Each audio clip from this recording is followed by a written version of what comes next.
Bismillah, walhamdulillah, wa salatu wassalam ala rasulillah. Assalamu alaikum wa rahmatullahi wa barakatuh, and welcome all viewers. Today I wanted to discuss the topic of what Muslims should and should not study. Because recently on social media I've seen discussions regarding the idea that a Muslim should study everything before they talk about something. They should dive deep into it. And if somebody is against that, then it's because they're weak. You know, they should man up and they should study and they should defend their religion. So I want to address that idea, and I ask that Allah subhanahu wa ta'ala guide me. I ask that Allah make this beneficial for myself and all the viewers. Firstly, I'm going to discuss this from the perspective of a Muslim. This is taking into consideration and just assuming that our foundation is the Quran and Sunnah. It's not about, okay, this is my opinion on the matter. Let's refer back to Allah and His Messenger, alayhi salatu wasalam. So number one, let's actually start there, embracing Islam. Once somebody knows and believes that there's nothing worthy of worship except Allah, and that the Prophet Muhammad sallallahu alaihi wasallam is his messenger, then they should embrace Islam. They should not delay it. They should not procrastinate. Shaitan will try to get you to procrastinate. He will try to get you to delay taking your shahada. Even when you become Muslim, Shaitan will come to you when you try to do a good deed, and he will try to distract you. He will try to make you question your intention and sway you from doing it. And that's why scholars have actually spoken about this topic, that when you're about to do a good deed, Shaitan will come to you and try to dissuade you. He will try to say, oh, your intention isn't pure, you shouldn't do it. No, the scholars say that you should stop, renew your intention, and do the good deed. Because Shaitan, whether it's taking your shahada for sure, because the last thing he wants is for people to actually embrace Islam, but even as a Muslim, he never stops trying to lead us astray, trying to prevent us from doing good. And when it comes to seeking Islamic knowledge, when it comes to studying the Quran and the explanations of the Quran and the ahadith and fiqh and Islam in its totality, this is a never-ending process. So if you delay taking your shahada because you want to study more and more and more, you will never reach a point where you have all of the knowledge of Islam. The most important thing for the human being is to die in a state of Islam. So as soon as you know it's the truth, you should embrace it. And once we have that foundation, once that is our worldview and our perspective, it's not a matter of us debating and questioning one another and thinking, let me delve deep into my intellect and make sure that I study every little thing in the dunya and then see if it aligns with my intellect when it comes to approaching divine revelation. That's not how it works. We submit in Islam as Muslims to the fact that Allah knows better than we do. And that is true intellect. That doesn't mean that you shouldn't try to understand. It doesn't mean that you shouldn't try to seek beneficial knowledge, but we should all humble ourselves and know our limitations. So now that is the foundation, what does Islam, what does the Quran and Sunnah say about knowledge? Does the Quran and Sunnah encourage us to study everything? If we avoid learning about certain things or interacting with certain people or reading certain books, does that show a deficiency in our religion? Does that show a deficiency in our manhood or our intelligence? Well, ask yourself this. If you know that there is a certain berry that's poisonous, that if you eat it, it will severely harm your body, perhaps kill you, are you unmanly? Are you weak because you don't force yourself to eat it and experience for yourself the toxicity of that berry?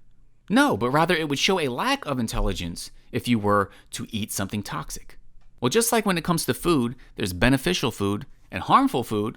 When it comes to knowledge, there is beneficial knowledge and harmful knowledge. The Prophet sallallahu alaihi wasallam, he used to make dua to Allah and he would ask, "Oh Allah, I ask you for beneficial knowledge, good provision, and accepted deeds." So just think about this dua. There is beneficial knowledge, and there is knowledge that is not beneficial. There is good halal provision, and there is bad haram provision. And there are accepted deeds, and there are rejected deeds. So an intelligent person who is following divine guidance is going to try, when seeking knowledge, attain beneficial knowledge. Take learning witchcraft, for example. Allah tells us in the Quran, and they learn that which harms them and benefits them not. This clearly shows that there are limitations regarding what we should study and expose ourselves to. It's also narrated in Sahih Muslim that the Prophet ﷺ said, "Whoever goes to a fortune teller and asks him about something, his prayer will not be accepted for 40 days. Now this applies to somebody that doesn't even believe what the fortune teller tells them.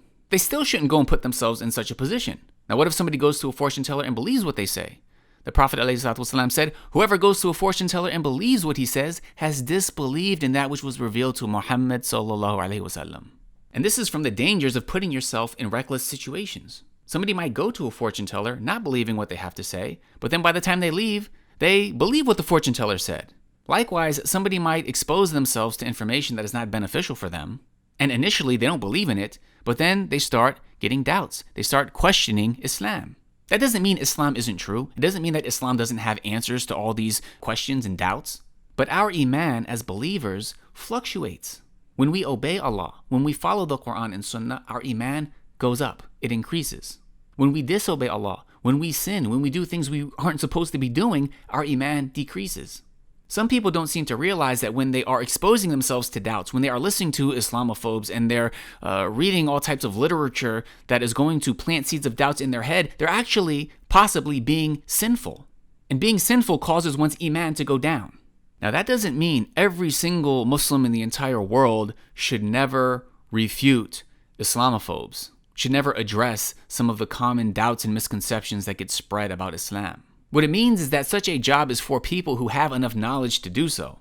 And even then, when they approach these things, there are specific guidelines that they have to remain within. There's a certain goal, a certain objective that they are striving for. But just because there are certain things that are impermissible for us to study, there are certain things that are not beneficial for Muslims to approach, that does not mean we should go to the other extreme and act like anything outside of memorizing the Quran all day is not from Islam. There are actually many other branches of knowledge that are praiseworthy to study.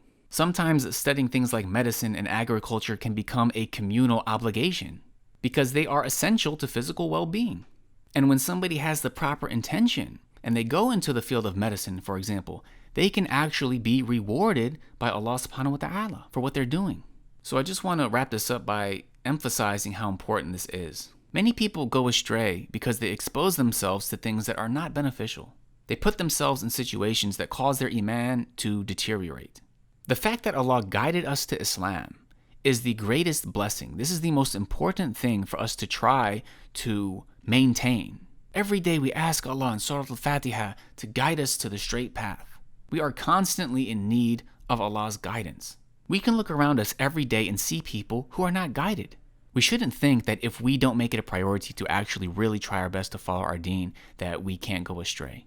And that should really scare us. May Allah keep us firm. May Allah give us a good end. Allah knows best. Thank you for watching. Jazakumullahu khairan. Wassalamu alaikum wa rahmatullahi wa barakatuh.